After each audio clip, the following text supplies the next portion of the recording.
Good morning from the horse box. Today we are motoring into a world that most of us don't think about often, and usually not until we have to.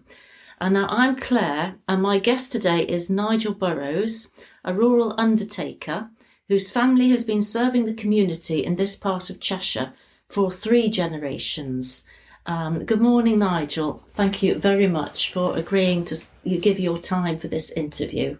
Well, good morning, Claire. It's an honour and a privilege to be asked to take part in this, both as a in my professional capacity and as a very keen hunt supporter from lifelong from when I was a child.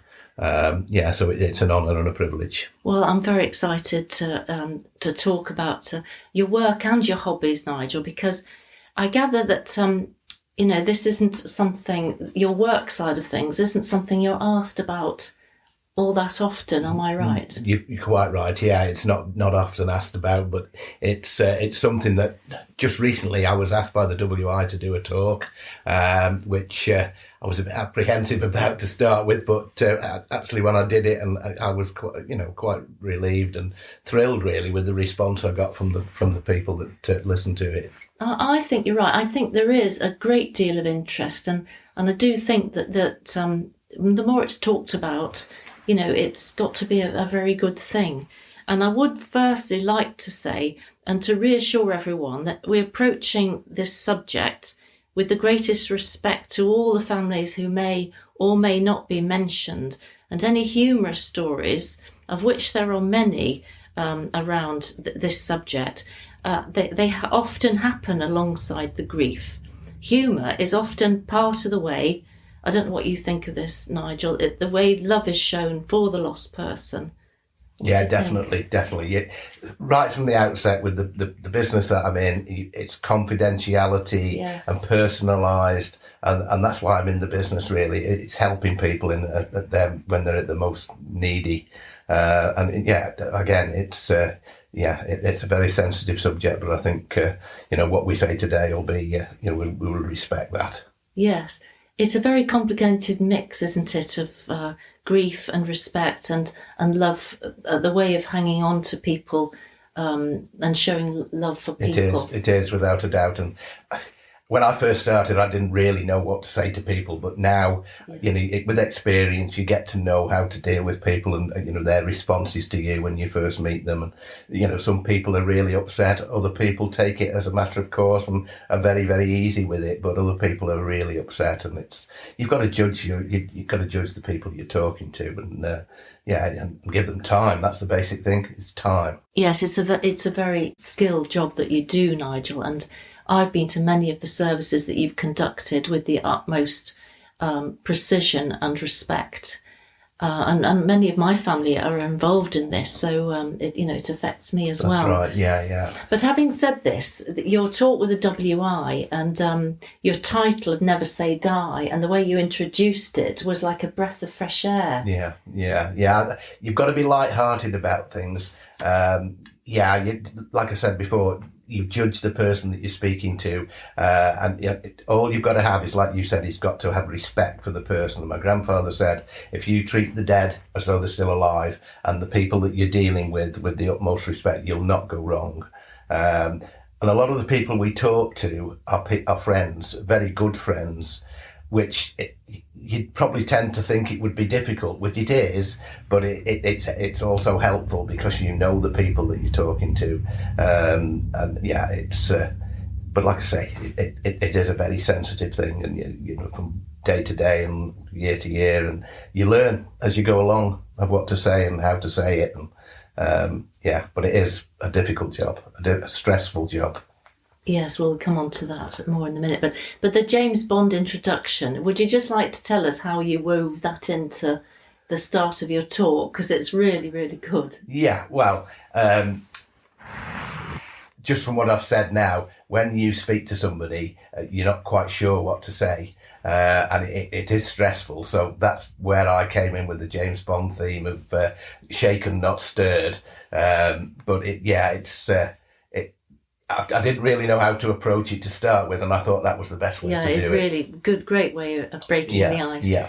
This community aspect, when you know a lot of the families, there's a very special mix in Cheshire, isn't there, of the community aspect in this part of rural Cheshire, which you are fully at the centre of.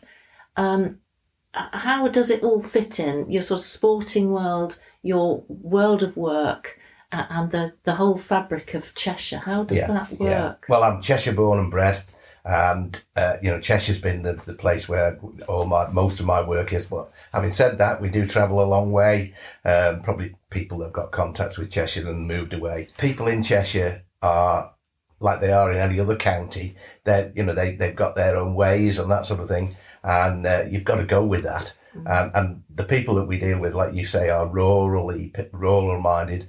Not all. I mean, we do a lot of people out of the towns, and but it is a lot of our business is country people, and country people have their ways, that we different to anybody else, really. Yes, your own upbringing, you do have the farming background is very strong, and you've got a fascinating sense of history and tradition.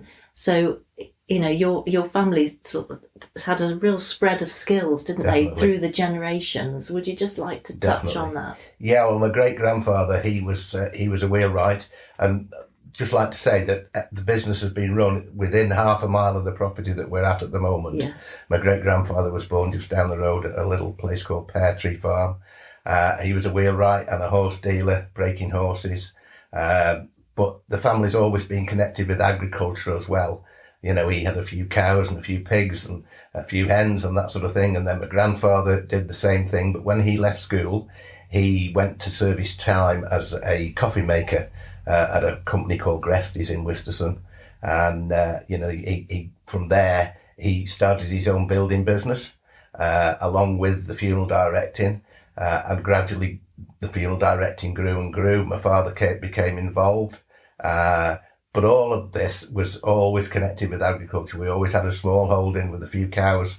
And the business and the farm grew alongside each other right up till the present day. I mean, we haven't got any livestock at the moment, but up until about 6-7 years ago, we did have cattle.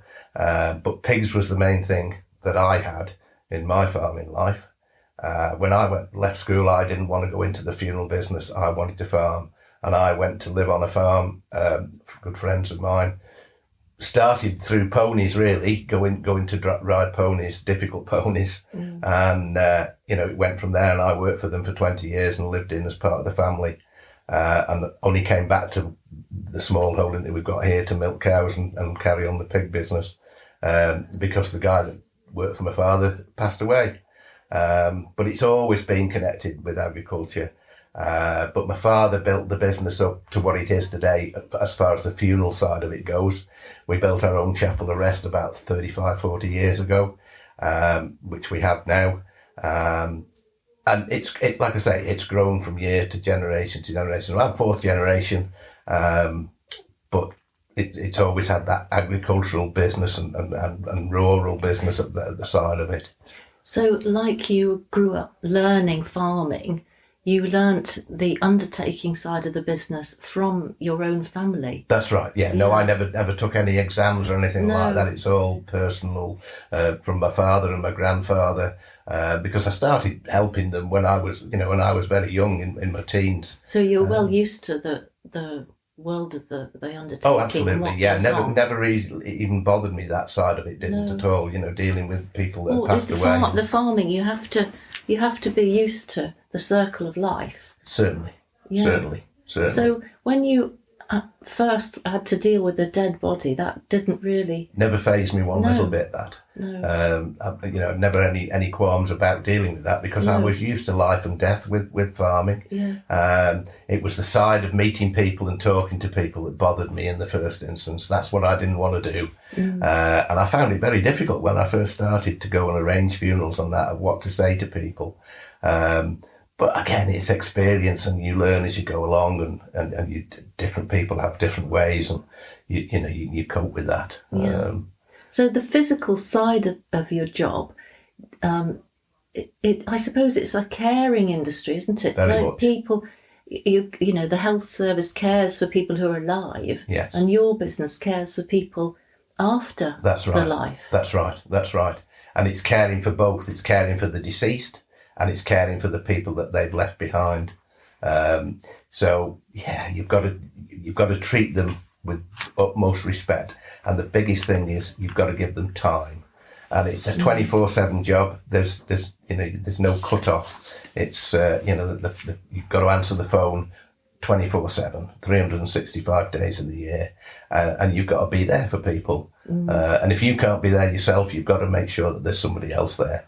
That's the main thing, really. I mean, there are lots of questions that are not covered by the remit of this podcast about how you care for a dead body, but you know, there are things that vast swathes of knowledge people do not have any clue about. No, I know. And you know, if we were to ask, I mean, what, for instance, is rigor mortis? What is that? Well, rigor mortis sets in, after death. Yeah. But it only lasts for a few hours. It doesn't. I mean, it varies in length of time that it lasts in a body, but it's something that doesn't last forever.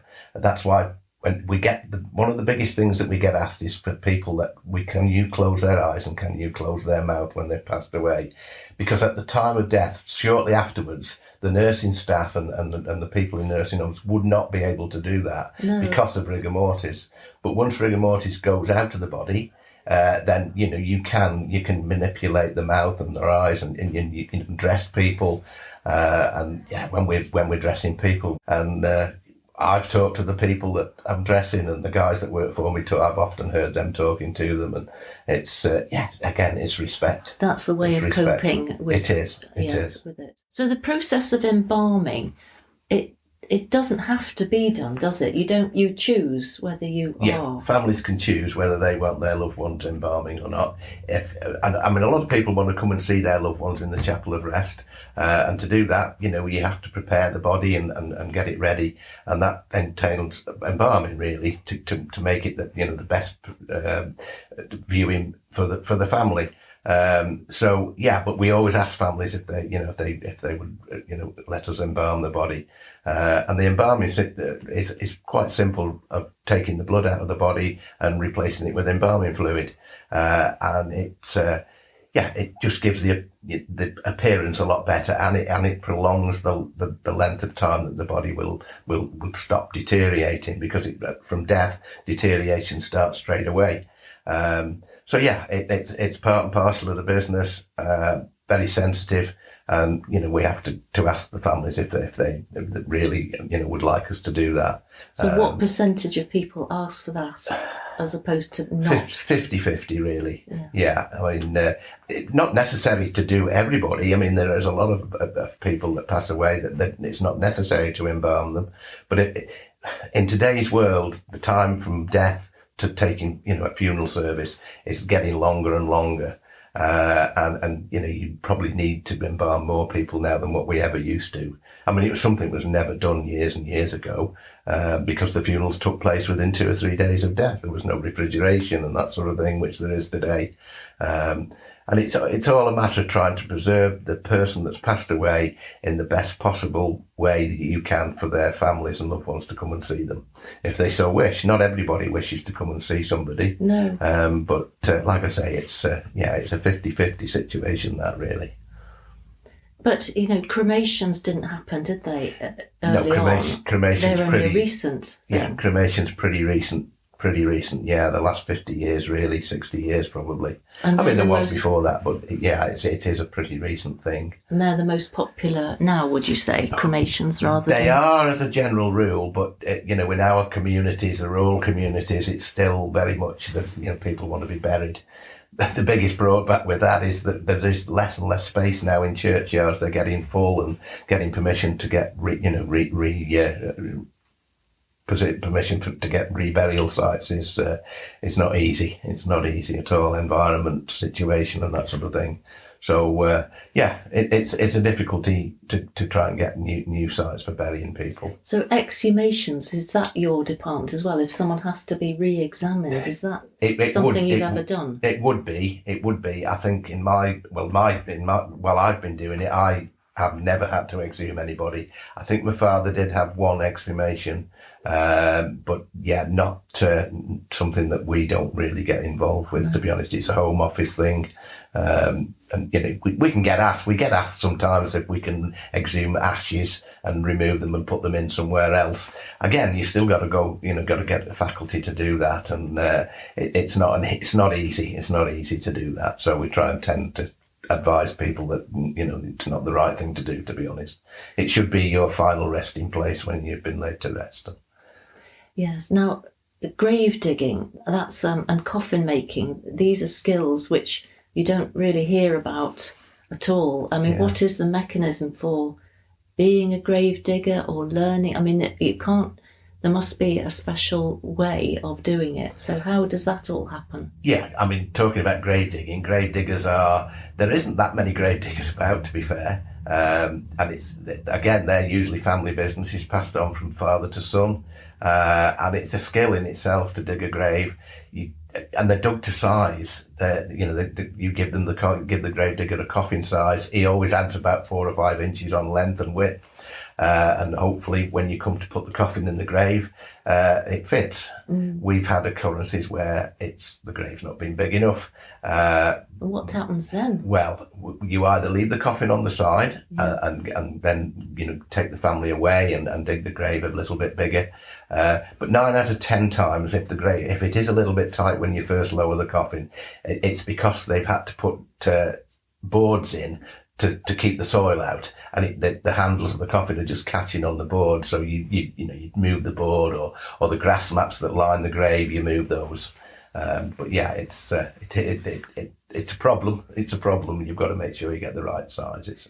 You must have presided over some amazing funerals, and I know some of the Cheshire funerals have been legendary. Yeah. I mean, and the wakes afterwards. Yeah. I mean, this is all part of what we were talking about before, the respect and the love for the person. That's right. Are there any funerals that you particularly would pick out that were just amazing?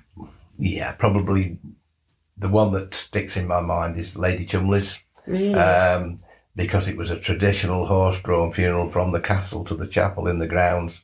There was a little bit of snow on the ground. And I walked in front of the horse-drawn hearse down between the 2 mounds going down to the lodge gate. And as I walked along, I looked to my left and there was a fox sitting on the bank on the left-hand side, just sitting there watching us. And we went past him. I doffed my top hat at him. And as we walked past, he crossed behind the horse-drawn hearse and sat on the bank on the opposite side and watched us go down. And that was an unbelievable moment. And I'll never forget that. That was something, because obviously Lady Cholmondeley was a big hunting lady, and but that to me was something, because that fox was in no hurry whatsoever. He just watched us go and watched us go through the lodge gate. There's something about the traditions and etiquette of the hunting world now, the trail hunting world, and the etiquette of a funeral that sit well together. And very often those sort of stories are very poignant. That's right. Are there any more that, there's Mr. J. O'Shea. That's right. And there's, hunting people who've had the horn blown at the graveside. Yeah, yeah. It stirs a lot of emotion. It certainly does. And it stirs emotion, not just for hunting people either. People that are not aware of hunting and the etiquette and that. It stirs their emotions. And yeah, I mean, you spoke about Mr. O'Shea, Johnny O'Shea, the legend as he was. When he passed away, he was at rest in our chapel, and the hounds had met at Cholmondeley that day. And in the afternoon, they hunted a line from Cholmondeley to within 2 or 3 fields of the chapel of rest. And came to a stop, obviously, and by this time the huntsman had caught up with them, and it was the end of the day, and they came into our yard to box hounds up, and you just couldn't write something like that. So they were hunting a line on their own, really. Yes, yeah. That had been laid earlier in the day. Yeah. But it was something else. That the number of ex-hunt staff who'd worked with Johnny who lined there was a lot of emotion, wasn't there? Certainly was a lot of emotion. Yeah, there was the likes of Gough Berry and Bernard Dobson and Paul Bellamy, all people that had worked under him. Paul Steele. Yeah. And lots and lots of people that were there that remembered Johnny. He was a taskmaster, but the people that worked for him, even though he was a taskmaster, and they respected him, and they said that they'd learned more from him than they learned anywhere else in hunt service.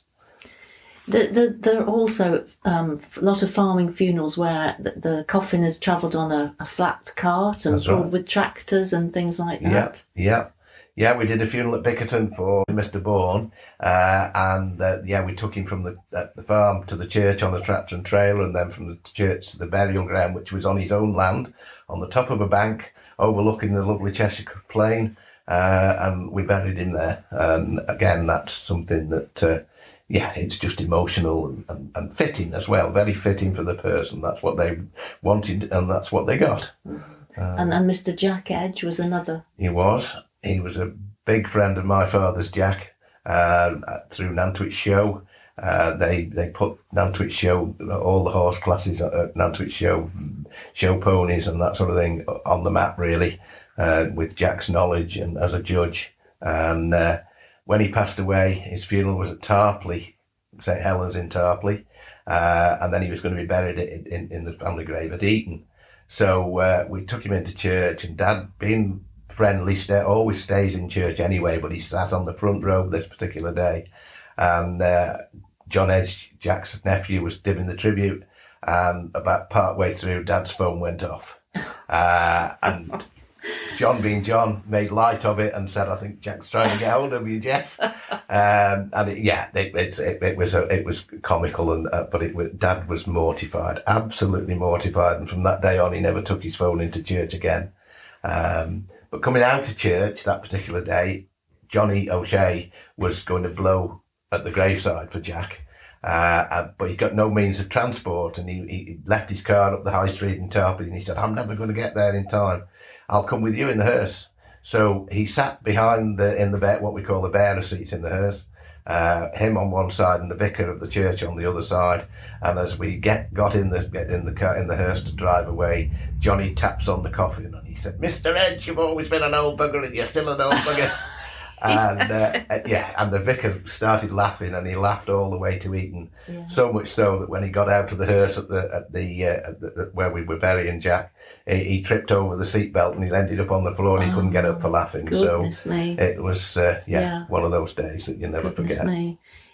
Times have really changed, haven't they, with funerals? You must have observed this, that they've become more secular, and there's a lot of different sorts of music being used. Is that a good thing in your eyes? It is, really. Yes. It personalises everything.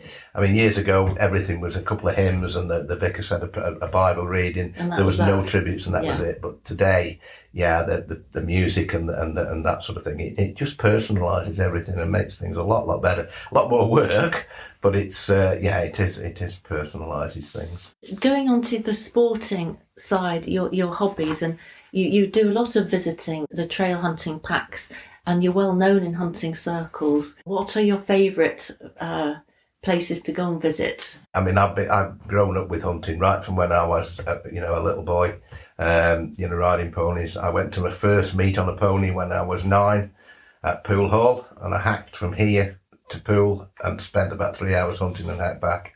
That would be unbelievable today. Well, you wouldn't be allowed to do that today anyway. But no,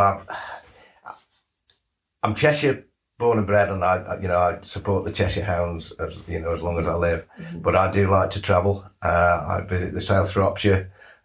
This season I've been with the Grove and Rufford, who've got a friend there. I've been with the Heathrope, with the Beaufort. I do like to travel and see different packs hunting, in different surroundings, countryside, and it's being out in the country in different places that makes it, because it's a totally different sport today than what it was.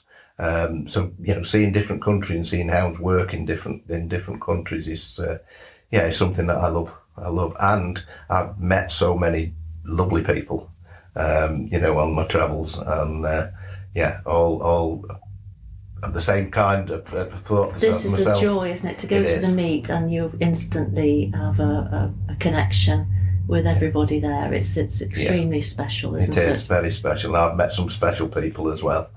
Yeah, very special people. I'd like to now go on to the quickfire questions, Nigel. Have you any work or hunting superstitions? Not really. You always worry about things that, that are going to go right, but I wouldn't say I've got any real superstitions, to be honest. No, I haven't. Superstitious in life, I wouldn't walk under a ladder or that sort of thing, but yeah, not particularly connected with the business. Your best hunting breakfast, is it bacon rolls, full English, Bloody Marys, black coffee? Definitely full English. Or full Irish. Yes. Now, your favourite season, the autumn hunting or midwinter? Both. Yeah. This hunting's hunting. You're a bit more involved in autumn hunting. You're a bit closer to and that sort of thing. But no, hunting, early autumn hunting, winter, it doesn't really matter to me. And latterly, at the end of the season, is also very, very good. It's changing seasons, and you can see things that it's time to finish. It's. One thing you'd never leave home without for hunting or work? Phone for work, because it's a lifeline, and a penknife and binoculars for hunting.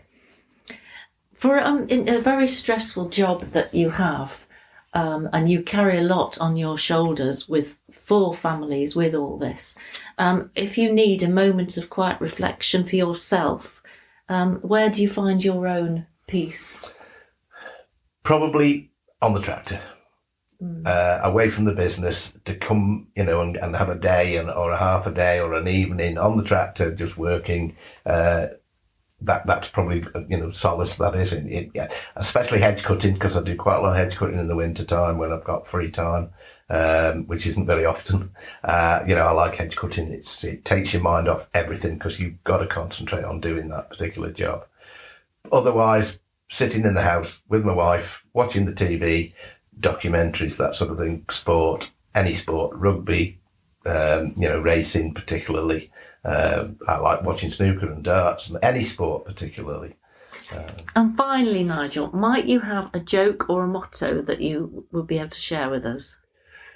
Yeah, I think so. At the WI, I did finish off with a little joke, so it's quite appropriate for regarding the funeral side. So, a loyal member of a church in Lancashire died, and her husband asked the stonemason for the inscription on her headstone to read, "Lord, she is thine."